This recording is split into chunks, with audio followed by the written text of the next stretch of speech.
자기 전에 듣는 신경과 이야기, 신경과 의사 이원구입니다. 오늘은 후두 신경통에 대해서 알아보도록 하겠습니다. 원장님, 가끔 저도 뒷골 땡겨 이런 말 많이 하거든요. 그 뒷골이 어떤 의미가 있는 건가요? 뒷골이 땡긴다는 게 제일 흔한 원인은 후두부랑 경추 부위를 감각을 담당하는 신경이 후두신경이라고 합니다.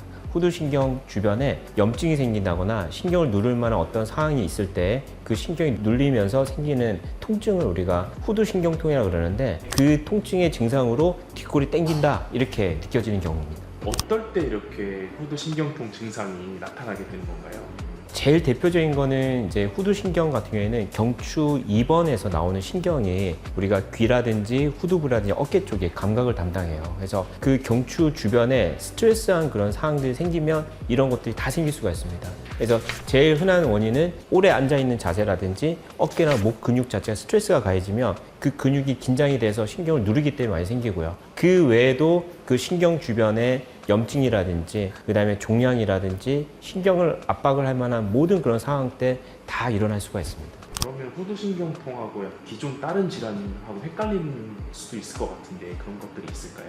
후두신경통과 비슷한 여러 가지 두통들이 있어요. 그게 대표적인 게 편두통입니다. 편두통은 한 측에 두통이 있다고 해서 편두통이 아니라 편두통의 양상이 혈관성 두통이거든요. 그래서 욱신거리면서 중등도 이상의 굉장히 심한 두통이 오심, 구토와 동반된 주의 편두통인데, 그 편두통이 똑같은 부위, 후두부에 나타날 수가 있어요. 또 하나는 근긴장성 두통인데, 후두신경통은 조금 다릅니다. 근긴장성 두통은 두통을 일으킬 수 있는 어깨라든지 머리라든지 주변 부의 근육이 긴장이 돼서 생기는 두통을 얘기하는 겁니다. 그래서 그 대표적인 편두통과 근긴장성 두통과 많이 같이 나오는 경우가 많이 있습니다. 후두신경통 오신 환자분들은 어떻게 적절하게 이런 치료와 처방을 이렇게 해주시는 건가요? 우선은 원인을 알아야 돼요. 그래서 원인을 파악하기 위해서 목 쪽으로 검사를 많이 합니다. 그래서 경추 엑스레이라든지 경추 사진을 보는 CT라든지 이런 걸 찍어서 목이 일자목이라든지 거북목, 이게 배열이 C자 형태로 되지 않고 비정상적인 그런 변형이 와 있는 경우를 확인을 해야 되기 때문에 그 확인하는 것이 우선이고요. 그다음에 그 주변 부위를 누르고 있는 종양이라든지 다른 그런 2차적인 원인이 없는지를 확인을 하고 나서, 그게 없이 후두신경통이다 그러면 그 신경 주변의 염증을 없애기 위해서 주사 치료를 보통 많이 합니다. 어떨 때 후두신경통이다라고 스스로 알 수 있는 것들이 있을까요? 우선 부위 자체는 머리 후두부, 양쪽 후두부랑 어깨랑 귀 쪽입니다. 그래서 그쪽에 보통은 신경통 같은 경우에는 우리가 묵직한 통증이 아니라 굉장히 날카로운 바늘로 찌르는 듯한 통증이 보통 특징입니다. 그리고 그 찌르는 통증이 더 심해지면 먹먹한 느낌이 들어서 만져지면 느껴지지 않는 그런 감각 이상 증상이 나타납니다.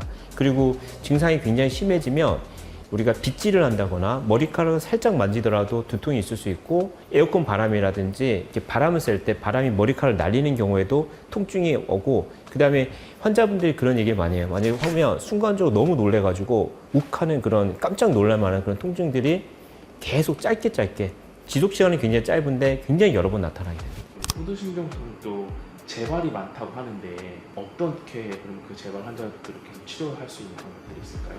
우선은 경추 주변에 그런 스트레스한 그런 여러 가지 상황들이 자주 생기는 그런 경우에는 환자들한테 경추를 바르게 할 수 있는 여러 가지 요법을 알려드립니다. 그 다음에 근긴장도를 풀기 위해서 우리가 통증이 있을 때마다 제가 근육을 풀어주는 주사를 놔드려요. 필요하면 근이완제라든지 이런 약물 치료로 어쨌든 간에 통증이 있을 때마다 그것들을 계속 관리를 해 나가야지 만성화되지 않고 빠른 시간 내에 완치를 시킬 수 있습니다. 원장님한테 오시는 환자분들은 어떻게 또 치료를 따로 해주시는 방법들이 있을까요? 우선은 저는 후두신경 차단 시술을 합니다.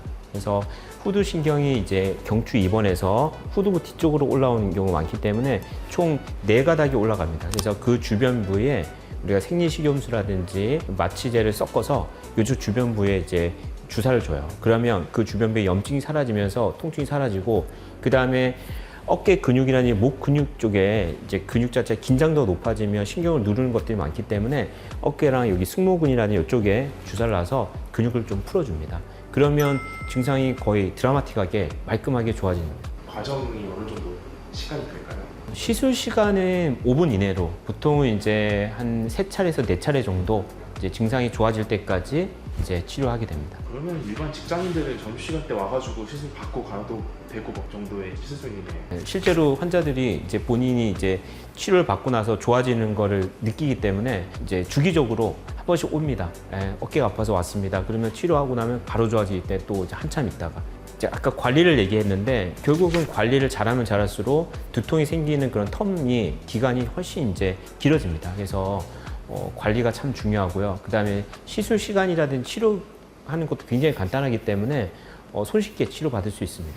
후두신경통 병 자체는 굉장히 양성질환이고 치료하기가 굉장히 쉽지만 실제로 병을 앓고 나면 굉장히 무섭고 통증이 심하고 굉장히 걱정을 일으킬 정도로 통증이 심한 통증입니다. 하지만 정확하게 진단을 한 상태에서 치료를 정확하게 받고 나면 또 말끔하게 금방 해결이 되는 병입니다. 그래서 후두신경통 때문에 이제 고생하시는 분들은 이 두통과 관련된 전문의 선생님을 잘 만나서 잘 치료하게 되면 생활하는 데도 크게 불편한 거 없이 완치하고 또한 재발도 안 되게 잘 조절할 수가 있습니다.